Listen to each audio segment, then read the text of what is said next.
You're watching The Ryan Silverfield Show, presented by AutoZone. It's the bye-week edition of The Ryan Silverfield Show. Tonight we talk to the head coach, his staff, and players about where this team stands heading into the last month of the regular season. The game is on. The Ryan Silverfield Show is presented by AutoZone. When you've got car trouble, you want help from number one. So if you've got a battery problem, head to AutoZone, America's #1 battery destination. Get in the zone, AutoZone. And by Conway Services, the official HVAC partner of Tiger Athletics. Chick-fil-A, we didn't invent chicken, just the chicken sandwich. RJ Young, technology solutions that power your business. Tennessee Lottery, turning dollars into dreams. 2/3 of the way through the season, it's time for reflection on the Ryan Silverfield Show. Hi, everybody. I'm Dave Woloshin. And I'm Cassie Carlson. We sit down with head coach Ryan Silverfield and hear what he has to say on where his team stands after 8 games. Open weeks are for resting, they're for recruiting, they're also for evaluation, self-scouting, you could say. I know you guys do that all year long. So, Coach, let's start with where you think you are 2/3 of the way through the year. Yeah, well, first off, there's no such thing as a true off week. We got to constantly be working, finding ways to improve. You know, I'm not really happy with our record at 4-4. Obviously, some good things have occurred this season, but also some disappointing things. I'll never be pleased with the record being where it's at. And what you do is during this time where you have a few extra days is you do self-evaluation, right? From offensive, defense, special teams, schematically. You look at your personnel, you look at your recruiting, you look at everything that's going on within your program and say, okay, what can we do to get better? And one of the things what I did was I took a 1,000-foot view from this whole thing. And I said, okay, I want to challenge and ask every single person in our program, from the recruiting department to the coaching staff, to everybody but pretty much the janitors, to every single player, whether it's a starting quarterback to the fifth string running back, what are things that you as an individual need to improve upon? And let it be measurable. Let me see it. It may be, hey, I want to be better in my transition on my back pedal. It may be, I want to provide more energy at practice. It may be, hey, I want to have a quicker get off on third down pass rush, right? And then I also ask them, what is one thing that you as an individual can do to help out the entire team and our program, whether it be from a schematic standpoint, whether it be from a culture standpoint, of even picking up the locker room, whatever that may look like to that individual to help us out. I had them write it down on a piece of paper. Turn it in and able to read through, and it's amazing. What it shows you is these guys still care. They haven't given up. They're going to keep fighting.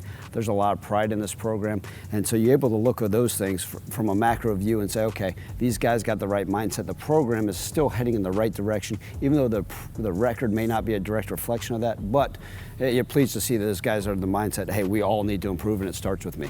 If you're reading about 200 of those, what commonalities did you see going through the macro aspect of the team? Yeah, I think every single person knows that there is one thing that they need to truly work on, right? Nobody wrote on there and put nothing. And I think that's always key. When you're challenging an 18 to 22-year-old and you say, hey, what's the one thing you need to improve upon? Sometimes they're going to say, well, what do you mean? I'm fine. And I always challenge them, especially when adversity hits. Let's look in the mirror. It starts with me as the head coach, but what can we do to improve upon ourselves as individuals? And a lot of them were just the technical things that we need to work on. And then as a program, a lot of them just said continue to maintain a positive mindset, the right focus, doing everything I can to help my teammates encourage.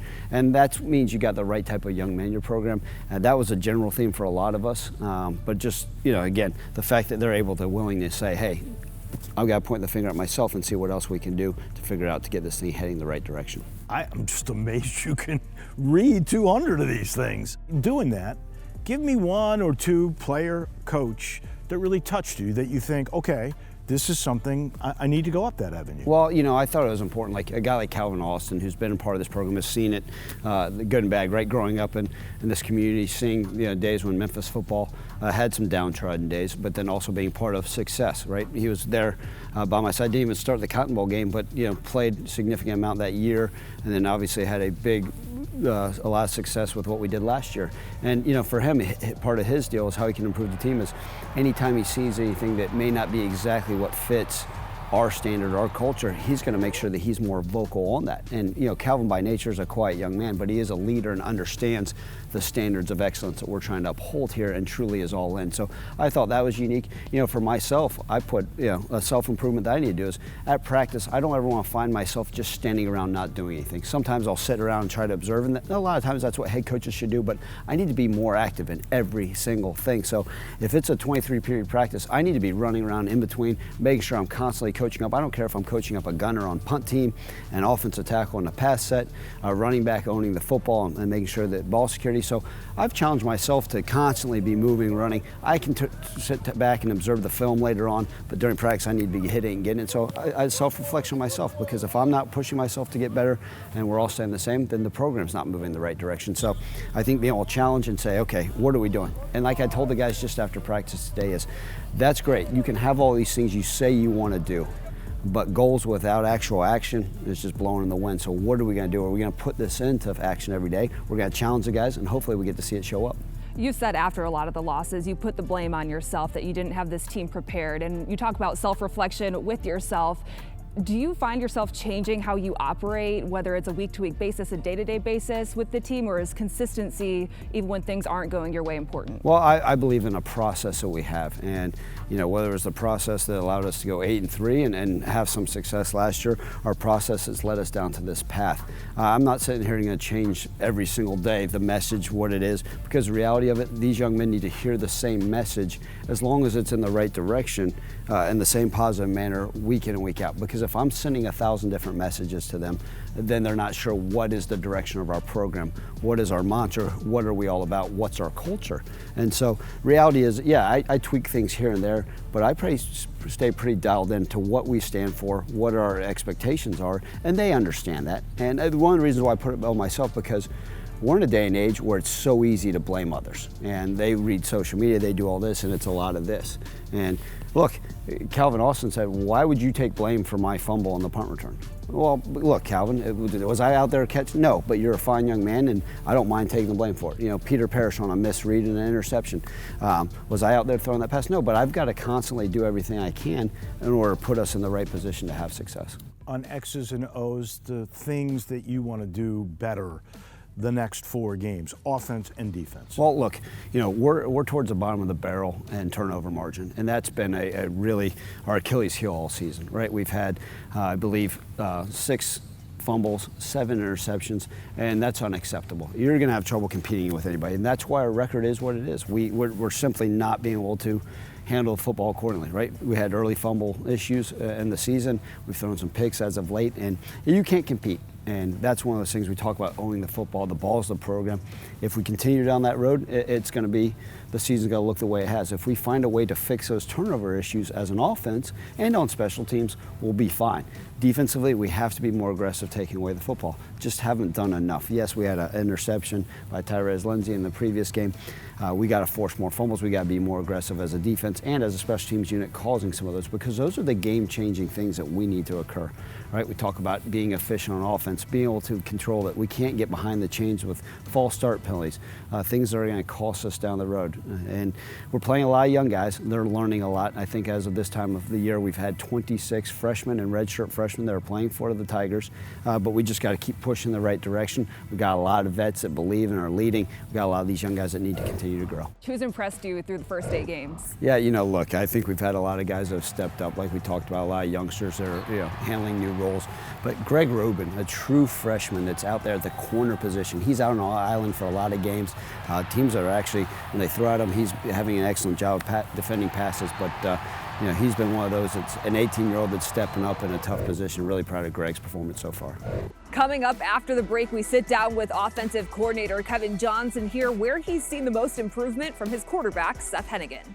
You're watching The Ryan Silverfield Show, presented by AutoZone. The Tigers have a top 20 offense and a defense that's looking to create more takeaways. Here's offensive coordinator Kevin Johns and defensive backs coach Charles Clark on where they can improve.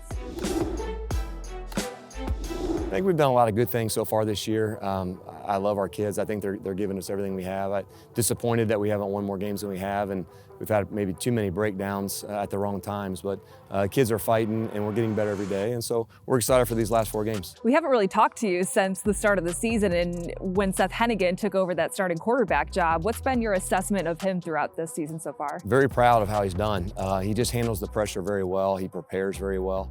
And my most best attribute, I think, is that he can perform and think under pressure. And I think that's a special quality of a quarterback. And he's done a great job. And I think the sky's the limit for him. So we're going to continue to challenge him. But so far, so good.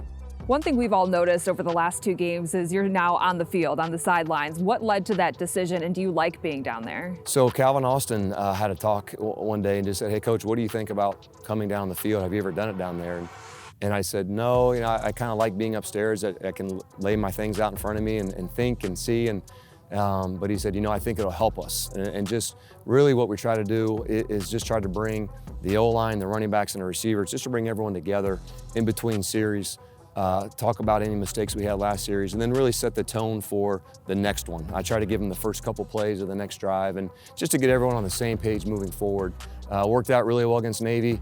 Again, last week it was fine. It just, maybe too many breakdowns. But no, I do see myself staying down the remainder of the season. I think it helps.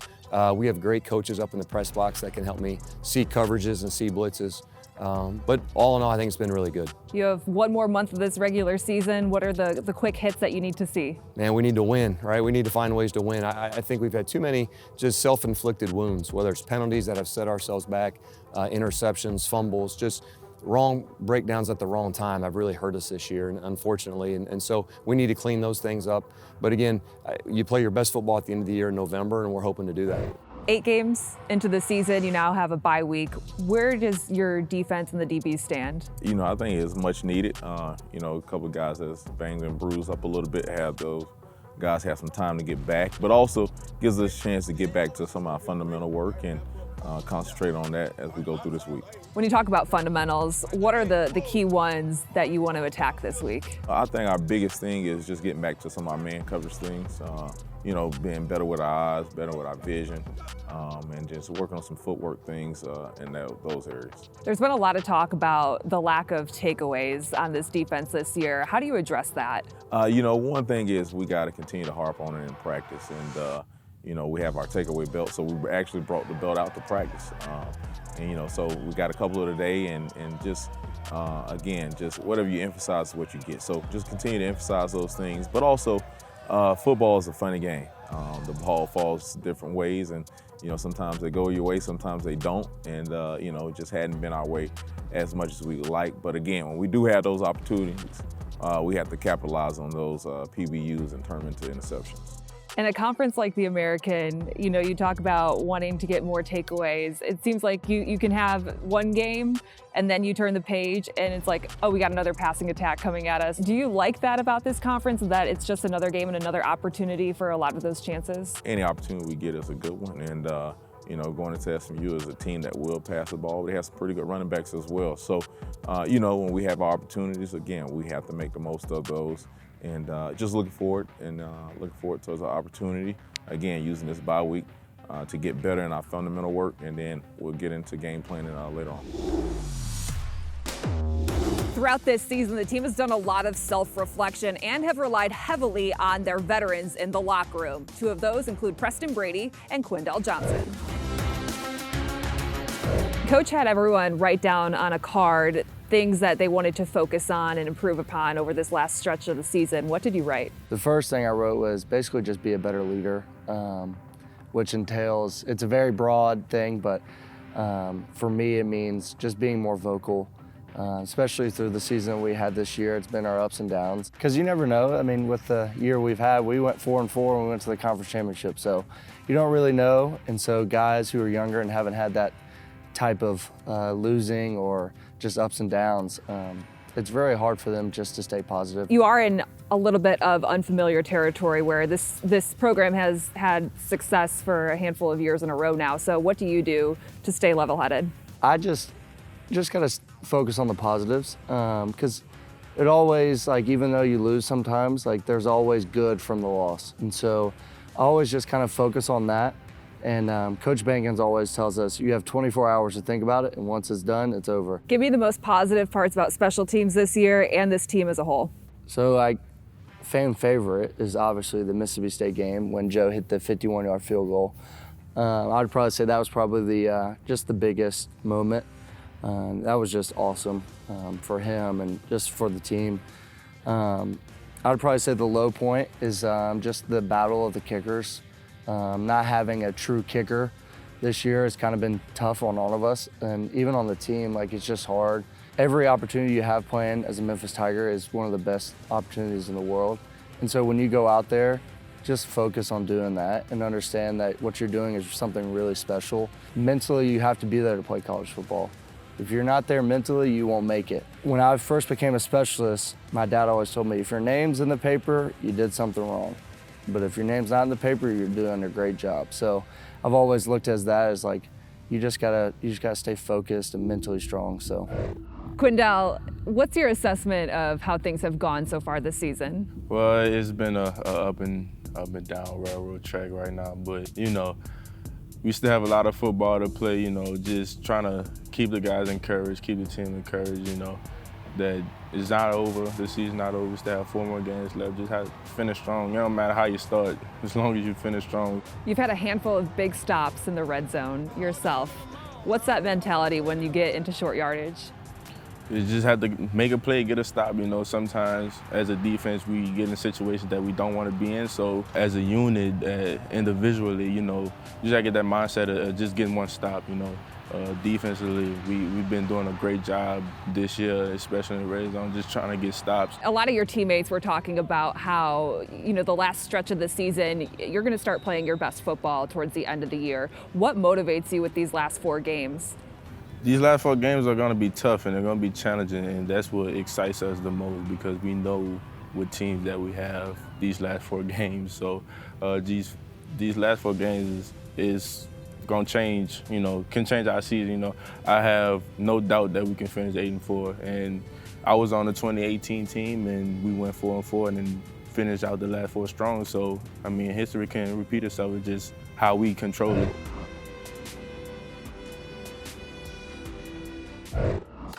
Now that the bye week's over, the team transitions into preparing for SMU. We preview the matchup with the Mustangs after the break. You're watching The Ryan Silverfield Show, presented by AutoZone. Let's take a look at the AutoZone road ahead. The Mustangs have a transfer quarterback who's been terrific, Sonny Dykes. Football tradition, that family. Coach, you got your hands full. SMU is one of the top teams in the country, top 25 program that's producing at all types of levels. Excited to have them up at the Liberty Bowl for homecoming. It will be an exciting event, exciting day for the Tigers. But look, they're a high-powered offense, one of the high-scoring ones. You talked about their transfer quarterback that's doing an excellent job. They got 3 NFL draft picks at wide receivers. They had the all-conference running back last year as a freshman. So they've got a lot of different weapons. Their defense playing a high level. We're going to have to bring our A game in order to defeat the Mustangs. Do you bring up what happened last year against them? We're a different team by a lot of standards, a lot of the same faces and a lot of different faces. But I think our guys understand, what this is, this rivalry was, whether it's there or the last time they were able to come to the Liberty Bowl. I think year in and year out with the transfer portal, with them having, I believe, 15 starters that are transfers, it's a different roster for us, a different roster for them. But our guys understand the importance of this game. That was tonight's AutoZone Road Ahead. AutoZone, America's #1 battery destination and official sponsor of Tiger Athletics. Get in the zone, AutoZone. If you go back the last couple of years between the Tigers and the Mustangs, they have been classic games. We'll put a bow on tonight in just a minute.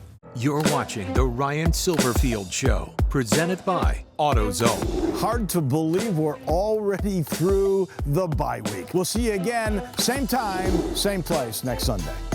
The Ryan Silverfield Show is presented by AutoZone. Next time you need a car battery, just pick it up. Visit AutoZone.com and select same-day store pickup. Just one reason why AutoZone is America's #1 battery destination. Get in the zone, AutoZone. And by Conway Services, official HVAC partner of Tiger Athletics. Chick-fil-A. We didn't invent the chicken, just the chicken sandwich. R.J. Young, technology solutions that power your business. Tennessee Lottery, turning dollars into dreams. The preceding has been a Learfield presentation of the University of Memphis Sports Network. This copyrighted telecast is an exclusive presentation of Learfield under the broadcasting rights granted by the University of Memphis. Reuse of this presentation is prohibited without the expressed written consent of the University of Memphis and Learfield.